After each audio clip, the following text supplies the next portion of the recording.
Bonjour, j'aimerais donner mon avis sur la grande Erta après l'avoir testée.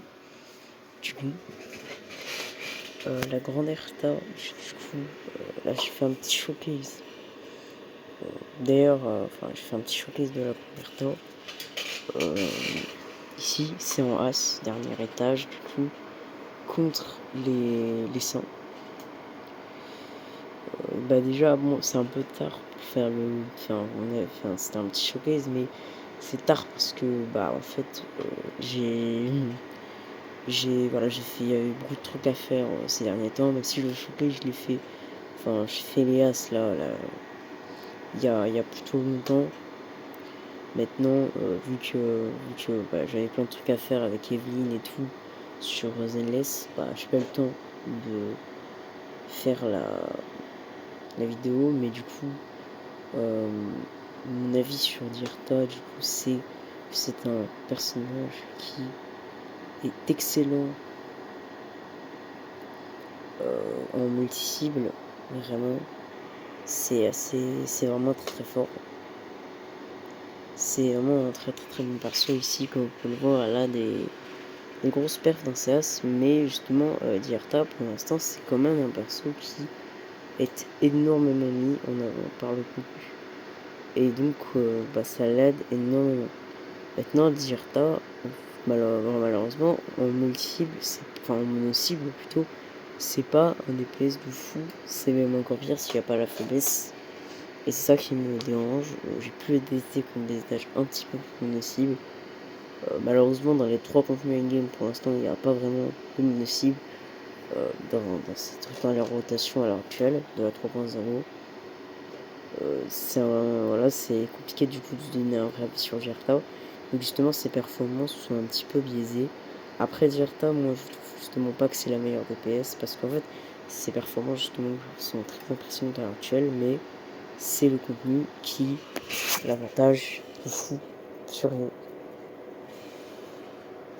Quand même, parce que il y a beaucoup de multi-cibles, il y a vraiment énormément de multi-cibles et une tonne de faiblesse classe dans les 3 contenus game. Personnellement, je connais même les MOC, du coup j'ai vu les MOC la 3.0 qui arriveront lundi, et c'est encore une fois très avantageux pour Dirta, même si c'est surtout pour Agléa, mais quand même il y a vraiment beaucoup d'AOE, notamment en P1, où vraiment Dirta elle est mis en valeur.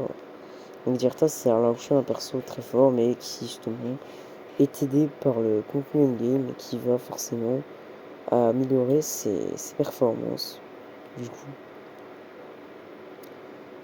Mais en mono-cible vraiment c'est compliqué en fait un Dirtage vraiment c'est pas facile, et aussi elle va souffrir du manque de faiblesse, et donc peut-être que des élèves à l'avenir vont venir l'aider pour ce type de scénario, mais pour l'instant Dirta c'est pour moi c'est vraiment pas la meilleure DPS du jeu. Elle est un peu surcotée pour moi parce que en fait le in-game l'avantage, comme pour Rappa en 2.6 un petit peu, comme pour Aglaé dans cette rotation qui va arriver lundi, qui va l'avantager de fou. Là Dirta c'est vraiment un perso quand même qui est avantagé par le game, et c'est ça ma petite crainte pour Dirta, c'est si à l'avenir le contenu devient plus axé mono-cible, ça va être compliqué donc pour le personnage, je pense clairement, même si pour l'instant ça c'est vraiment pas le cas, mais c'est ça un petit peu qui me fait peur chez Dirta, c'est du coup sa dépendance au nombre d'ennemis. Voilà, Dirta c'est pas facile en mono-cible, et je trouve que c'est pas forcément vraiment le DPS le plus polyvalent. Je trouve que déjà en mono-cible, vraiment il existe des DPS vraiment beaucoup plus puissantes que Dirta.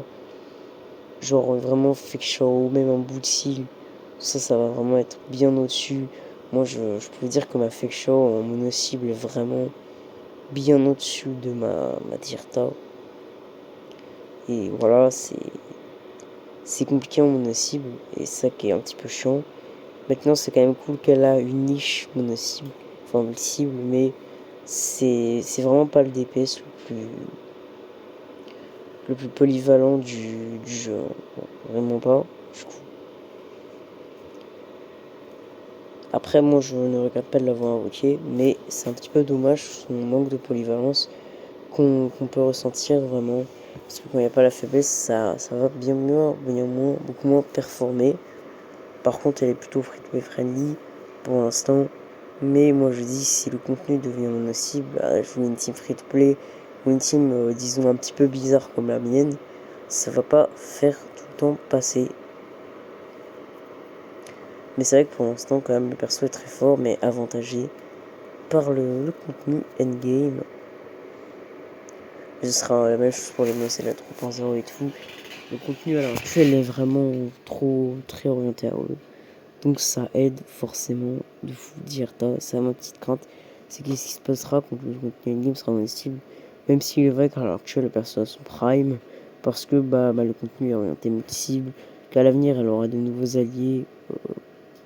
Comme Tribi, bientôt. Je ferai d'ailleurs bientôt la vidéo faut-il invoquer en 3.0. Même si elle va être rapide, hein, le choix est assez facile. Il y aura aussi Anaxa, etc. qui vont évidemment la buffer. Peut-être Yacine, ça je sais pas.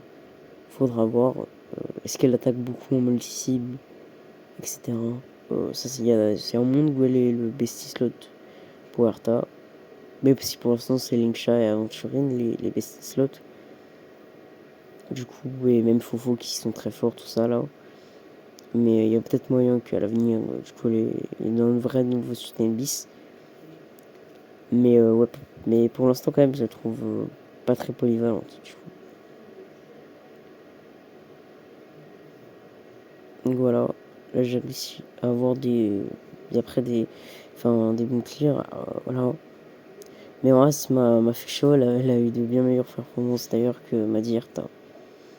Moi aussi, elle a eu par contre de meilleures performances, ma Dierta, mais après, c'est le contenu endgame qui avantage les persos. Après, j'aime beaucoup le fait qu'elle ajoute la méta, une nouvelle méta AOE. Ça, c'est très sympathique et tout. Mais après, si on veut profiter d'Erta, il faudra peut-être pull des persos que pas forcément tout le monde a envie de pull. Genre, il y a Atribi qui est une loli qui est très moche, je trouve. Après, voilà, c'est mon avis, mais il y en a beaucoup qui veulent pas la pull. Et c'est normal, hein. Après, je pense pas beaucoup envie de pull des lolis. Mais,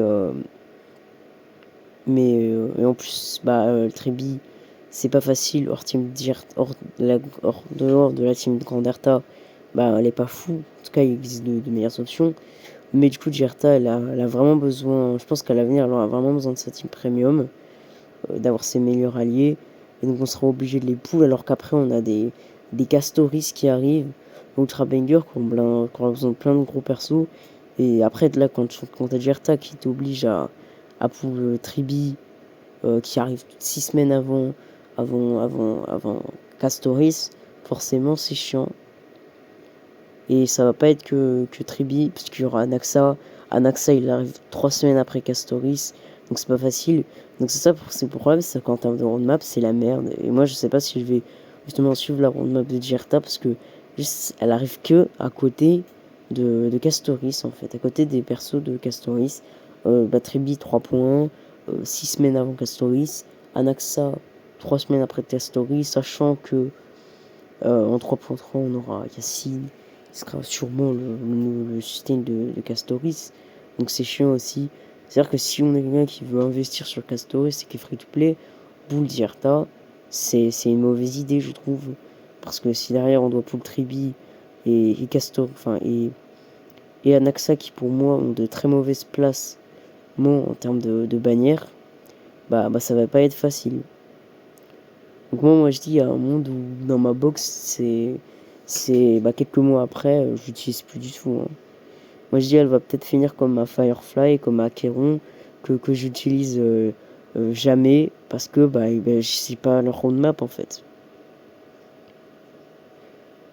Même si je pense pas qu'un accès et Tribi à leur sortie seront indispensables pour Arta, HSR c'est vraiment avec Zenless, vraiment un jeu qui, comme Zenless, vraiment fait énormément d'inflation PV. Les mobs, ils ont 2 fois plus de PV à chaque rota, c'est absurde. Le mob, là, les mobs de la 3.0, là, Nikador, il a 8 putains de millions d'HP.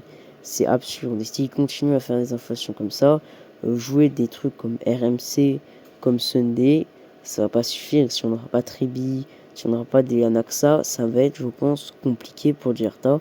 Surtout si le contenu in-game devient mono-cible. Non, parce que Fictional, à l'heure actuelle, par exemple, si on n'a pas sa team premium, c'est avec le contenu qui devient multiple, c'est pas facile aussi. Voilà, on va avoir des clears vraiment complexes, compliqués. Voilà, si on remplace des persos, voilà. Parce que justement, souvent les DP sur HSR à leur sortie, ils fonctionnent dans une team free-to-play, mais 6 mois ou 3 mois après, si on n'a pas leur team bis, ça va être complicado pour clear. C'était la même chose pour Firefly.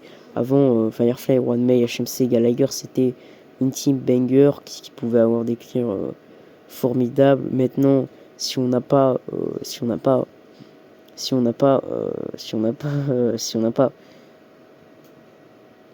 si on n'a pas du coup, si on n'a pas le Fugue et Linksha, c'est pas facile.